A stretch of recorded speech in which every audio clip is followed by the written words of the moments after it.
This is Ben Fisk. He's a fifth-generation mapler and founder and owner of Ben Sugar Shack in Temple, New Hampshire.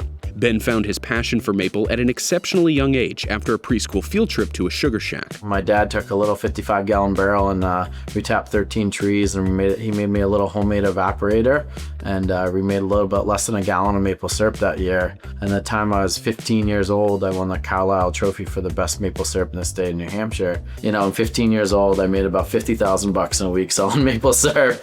I didn't go to school for like 2 weeks straight, just packing orders and shipping them. Today, Ben and his team are among the largest producers of maple syrup and maple products in New Hampshire. The operation stocks shelves across the nation in both chain grocery stores and local farm stands. We have a wide variety of different maple products, not just maple syrup, but we do all of our pure maple candies, maple cream, like a maple kettle corn, cotton candy. On an average day, we'll get around 40 to 50,000 gallons of sap. So we use a reverse osmosis here to remove some of the water out of the sap before we boil it. And then we also have a steam evaporator that makes about 250 gallons of maple syrup an hour.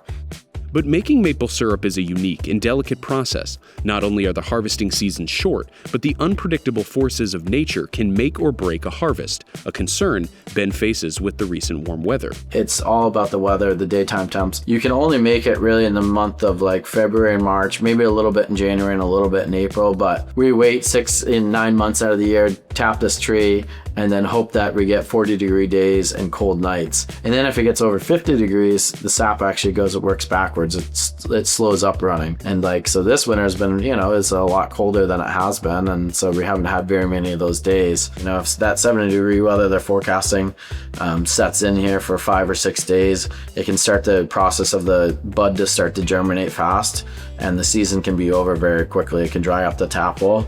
If you only make 60% of that of 100% of the crop that you're trying to make, you just aren't going to be profitable out of it, and it creates a short hold in the whole market. Before the last year, we were making almost 20% of our crop in January and February. This is the first year probably in my career that I've never made syrup in February.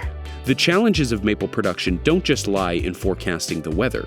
It's also a grueling process that relies heavily on manual labor and a special kind of person willing to do it. We've been on snowshoes for the last month and a half, and you have to enjoy doing that. You have to be self-motivated to move along and do it at a fast pace and whatnot. There is some companies that are working on some robots like drones, like tapping trees, but it's so far out, you're still gonna have to have manpower. The culture of finding the guys and people that are very high ambitious to go out and tap all the maple trees up on the side of a mountain, and the guys are excited to do that, and it's a fun job. And like last night the sap ran a little bit, and I probably have 30 or 40 different Snapchats from a variety of different maple producers of sap running and stuff, and we're all excited about it. With all the hard work each year comes the pride and joy of Ben's Maple.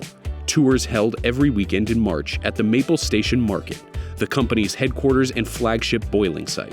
So Maple Weekend here is something really special for us. So we'll see thousands of people. We'll take you on a hayride, and we'll bring you down to show you where the sap is coming in from the maple trees. And then you'll come back and learn about the reverse osmosis. And then we also do a wide variety of samples of all 3 different grades of maple syrup, sugar on snow, maple barbecue sauces and stuff. But it's just the atmosphere that happens, the steam in the air, the smell. People just really enjoy it. And they travel from all over to come see us. And hopefully they'll stop here and they'll go to other sugar houses and visit just the wide variety of people working hard at making maple syrup. Be sure to stop by during the final weekends of March for a maple tour, or visit anytime throughout the year to appreciate the incredible maple products and the genuine Granite Staters who make it. Do you ever get sick of maple syrup? No, I never get sick of maple syrup. So every morning I eat it in my coffee, and then usually to eat scrambled eggs, and I put some maple syrup on that. So everything I do has maple syrup on it pretty much. So, and anytime I think there's bad cooking, I always think if you add maple syrup, it's gonna make it better.